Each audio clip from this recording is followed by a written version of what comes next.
राधे राधे। अब हम एक नए टॉपिक पर चलते हैं, लॉज ऑफ एक्सपोनेंट्स। ठीक है, let a is greater than 0 and b is greater than 0 be real numbers and let m and n be rational numbers, then we have a to the power m into a to the power n equal to a to the power m plus n। यानी गुणा, हिंदी में शुद्ध में समझे तो गुणा समान आधार के समान आधार के वर्ग हों या समान आधार के घातांक हों तो वो जुड़ जाते हैं। जब बेस सेम हो तो ऊपर की उनकी पावर्स जुड़ जाती हैं। क्लियर? जब बेस सेम हो और घातों में और भाग दिया जाए तो घातें घट जाती है, यानी गुणा में जुड़ जाती है और भाग देने में घट जाती है। जब बेस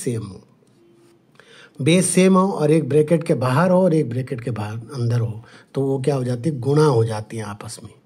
ठीक है, बेस सेम हो और दो अलग अलग नहीं, बेस अलग अलग हो और क्या हो, पावर सेम हो तो बेस गुणा हो जाते हैं आपस में और दोनों की पावर सेम हो जाती है। ठीक है, a इंटू बी और दोनों की पावर m है तो दोनों आपस में गुणा हो जाएंगे, पावर सेम रहेगी। यदि दो कोई गुणांक वो अंक गुणा हो रहे हैं और उनके पे समान पावर है तो वो क्या होते हैं, वितरित हो जाती है दोनों पे, a की पावर m और b की पावर m, यानी दोनों में बंट जाती है। इसे बंटन का नियम भी कहते हैं। ठीक है, a अपॉन b है और बाहर से दोनों पे m की पावर है तो यहाँ भी घातें क्या हो जाती, बढ़ जाते हैं, ऊपर और नीचे दोनों में बढ़ जाती है। a की पावर माइनस n, जहाँ पर पावर माइनस n होती है उसे इस प्रकार से लिख सकते हैं 1 अपॉन a की पावर n, यानी 1 अपॉन में चले जाएगा तो पावर पॉजिटिव हो जाएगी।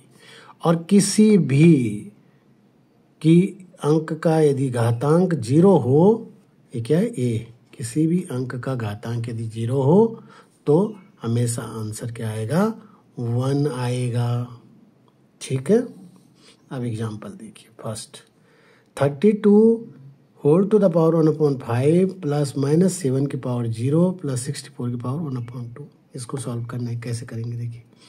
ये है 2 की पावर 5 और ये 1/5 पहले से है। हमें पता क्या है, ये वाली देखिए क्या होती है, आगे गुणा हो जाती है। गुणा होंगी तो 5 गुणा 1/5 तो 5 से 5 कट जाएगा, 2 की पावर 1 बच जाएगी। माइनस किसी भी चीज़ का प्लस हो, माइनस की पावर 0 है तो 1 आता है।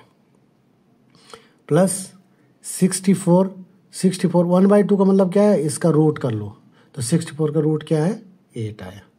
तो 2 की पावर 1 मतलब 2 1 8, 2 और 8 10 और 11, तो ये आपका आंसर हो गया। ठीक है, अब इसी तरीके का एक और देखिए। 64 अपॉन 125 की पावर -2/5 कैसे करेंगे देखिए। ये है 4 की पावर 3।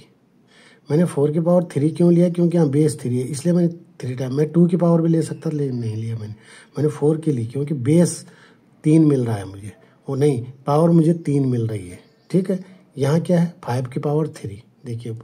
अब हमने क्या कहा था, यहाँ पे ये रूल है देखिए, कहाँ ये a की पावर m, a की पावर n।